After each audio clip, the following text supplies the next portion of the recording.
ukitaka kitu kikutese sana kwenye dunia hii, kizingatie. Wakati naanza ministry, nilifunga kwanza. Tulianza kwanza 9 for the first 3.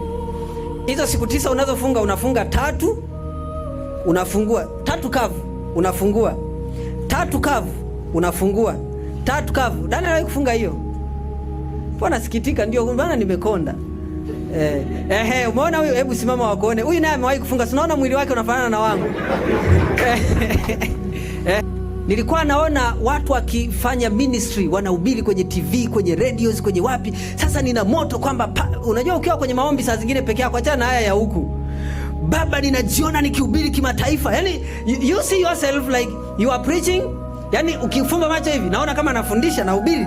Alafu huku naona kama ni yaani naona kama nimejaza uwanja wa taifa. Na mtu mmoja akasema, "Hapa huwezi kutoboa, funga." Nikawa nafunga maelekezo hayo. Unafunga, unaenda, unafunga, unaenda.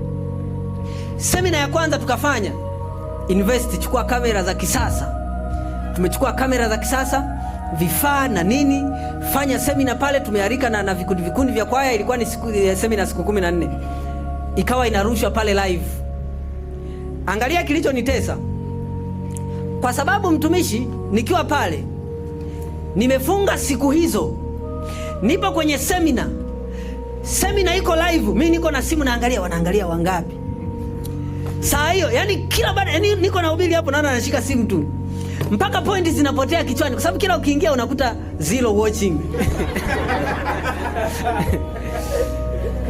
Yes, kila unasema ngoja niendelee kujenga msingi, nitaanza kutaja pointi hapo, baadaye watu wakiongezeka nusu saa 0 watching.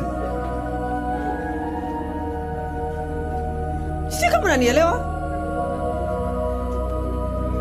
Ile semina hatukumaliza siku 14. Mwinjilisi yuko hapa shahidi. Alining'ang'ania sana huyu bwana. Pastor, tumalizie, nguvu zote zimeisha. Wewe semina gani? Tumeenda mpaka siku ya 3. Wameangalia watu 4 sijui. Investment zote na kufunga kote. We, nikafunga. Hatuwezi kufanya vitu vya namna hii. Na sio tu kufunga, mpaka zile account nilifuta, mpaka leo hata password sikumbuki, wanaingia tu kama mgeni.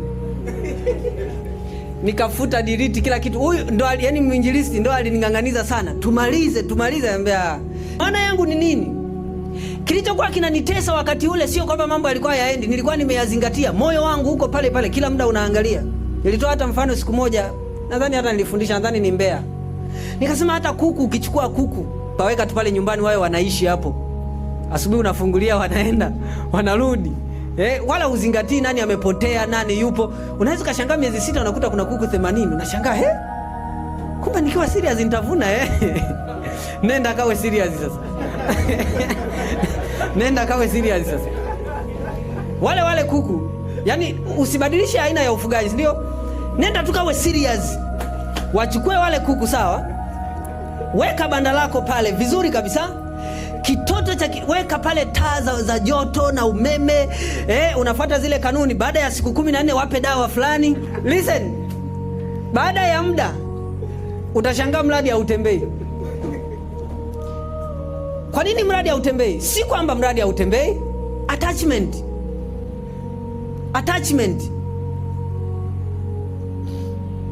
Nashukuru makamu wao unanipa gari, unaniazima, ila wao hunipi maonyo. Unajua kuna ile mtu anakupa gari afa anakuzungusha kwanza gari zima. Umeona lina mkwaji wowote?